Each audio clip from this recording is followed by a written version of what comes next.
Selalu susah kalau ngomong sesudahnya Guntar tuh selalu susah. Langsung ke banting biasanya.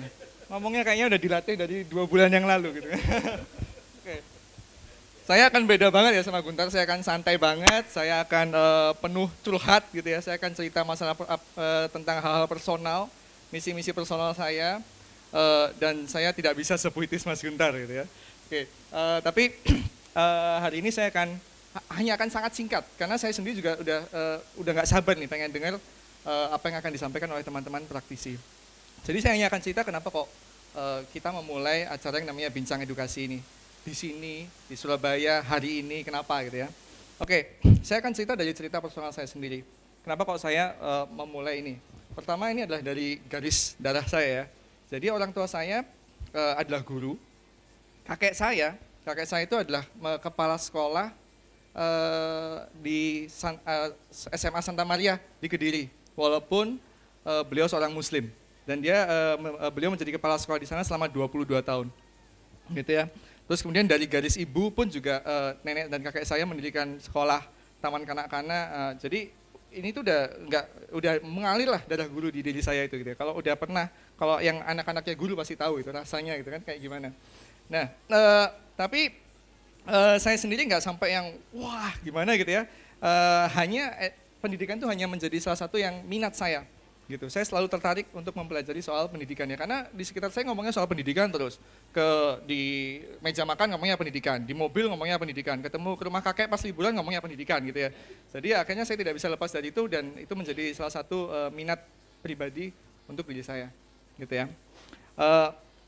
Langsung loncat ke beberapa tahun, nggak sampai lama-lama, saya belum 40 tahun atau 50 tahun, jadi loncat beberapa tahun ke depan, ada perubahan besar dalam saya menikah gitu ya.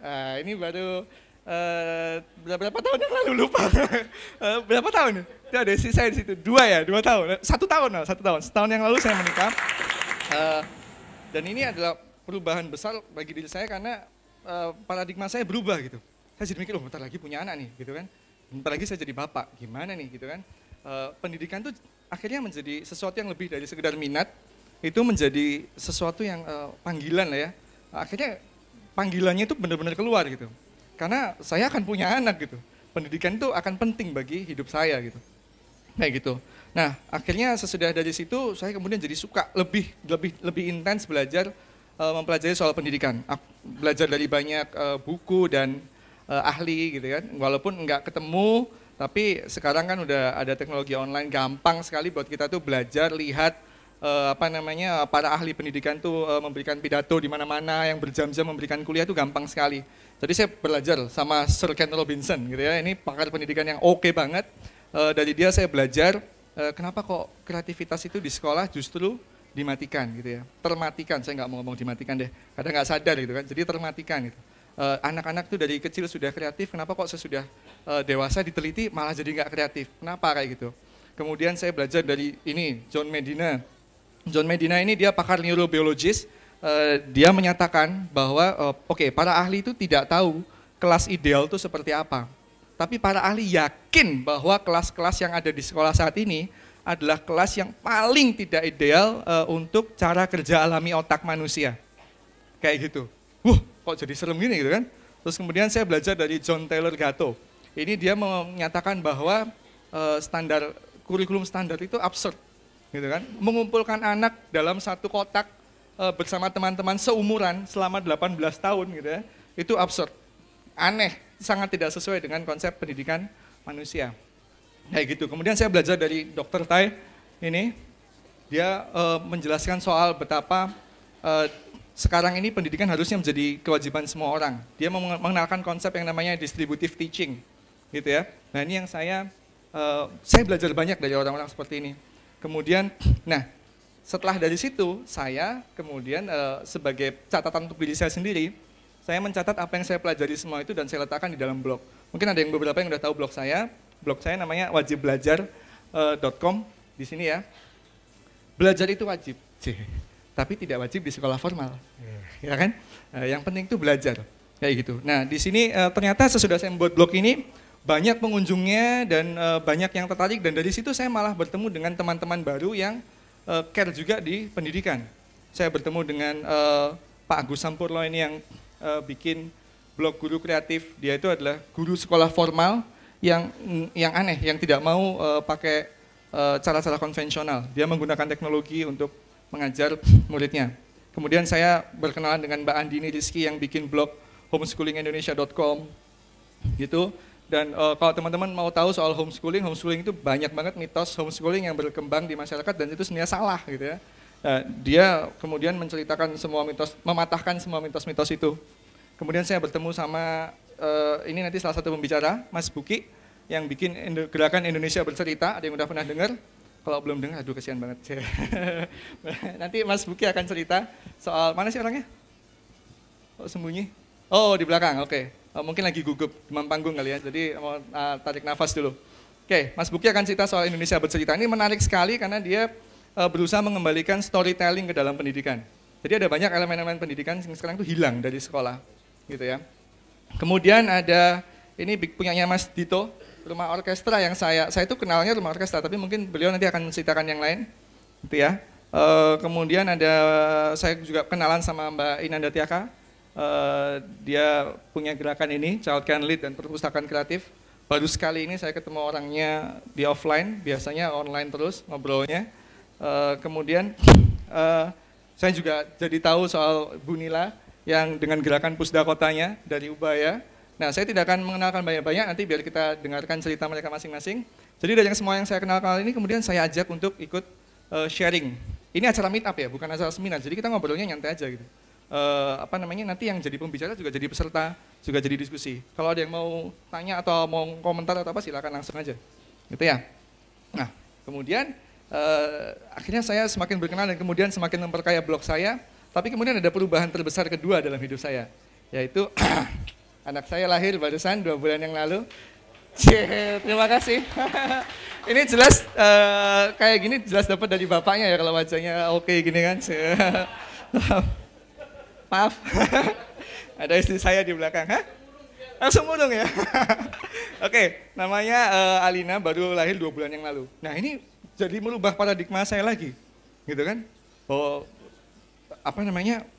apa cukup saya itu kemudian hanya sekedar bikin-bikin blog aja. Nanti kalau anak saya besar, dia akan ada di dunia pendidikan yang seperti apa gitu kan? Saya pikir saya harus melakukan sesuatu yang lebih besar lagi. Jadi saya butuh. Blog itu buat saya harus lebih diperbesar lagi. Saya pengen berkontribusi yang lebih banyak, gitu. Nah, akhirnya saya muncul dengan ide meetup ini dan ada ide-ide yang lain, gitu ya. Cuman yang pertama adalah ide meetup ini. Cuman kalau di Jakarta itu meetup semacam ini banyak banget untuk dunia wirausaha, dunia digital, tapi nggak ada yang belum ada yang pendidikan khusus kali ya.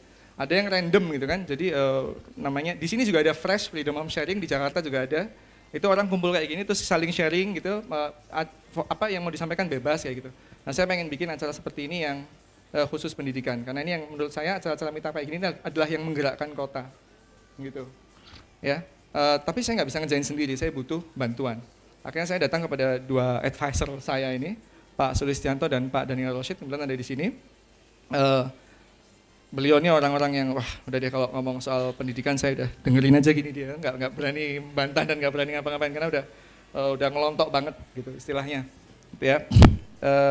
Tapi nggak usah lama-lama ngomongin yang sudah berusia, kita ke anak-anak mudanya aja ya. Nah, Oke. Nah akhirnya saya juga nggak bisa dong ngerjain sendiri, saya butuh bantuan inisiator. Saya akhirnya mengundang beberapa orang untuk menjadi inisiator juga. Lihat namanya aja udah beda ya kan. Kalau yang tadi sebelumnya namanya nama asli, yang sesudahnya pakai nama akun Twitter ya dong, biar beda gitu kan, biar menunjukkan perbedaan generasi secara jelas. Gitu. Oke. Yang pertama adalah Mbak Aulia Halimatu Sadia, di Twitter terkenal dengan Salsabila. Ini kalau saya ketemu dia, saya bilang dia ini ratunya meetup. Dia menginisiasi banyak meetup, mulai dari tentang menulis buku, kemudian Girls in Tech ya, Girls in Tech ID, ada banyak banget startup lokal di Jakarta yang udah besar. Jadi saya ajak dia karena saya butuh banyak belajar soal mengadakan acara-acara meetup semacam ini supaya sukses itu gimana. Kemudian Mas yang tua-tua nanti aja, yang muda dulu aja ini. Nah ini ada Dwi Krisdianto, namanya dia. Waktu saya kenalan sama dia online, terus bicara soal pendidikan, saya pikir orangnya umur 35 atau 30 gitu ya. Karena bahasanya dan yang disampaikan dalam diskusi-diskusi itu berat, bahkan lebih ini daripada saya gitu. Saya pikir, oh ini jangan-jangan udah ini. Begitu kenalan, oh masih kuliah kok, kata dia gitu. Oh S3 ya? Enggak, S2, enggak S1. Oh masih S1, umurnya berapa? 20 kamu ya? Dah, masa 18 nggak mungkin. Aku 20 percaya, kalau 18 udah enggak lah. Nggak mungkin. 18? Waduh, umurnya masih 18 gitu ya. Tapi jujur aja saya banyak belajar dari dia dan saya kaget ada anak semuda ini pemahaman pendidikannya udah seperti itu. Waktu saya 18 saya isinya cuma main game sama jalan-jalan gitu ya. Nah, tapi dia udah luar biasa banget. Kemudian ada Mbak Inanda Tiaka, saya kenalan lewat Mbak Oli sebenarnya.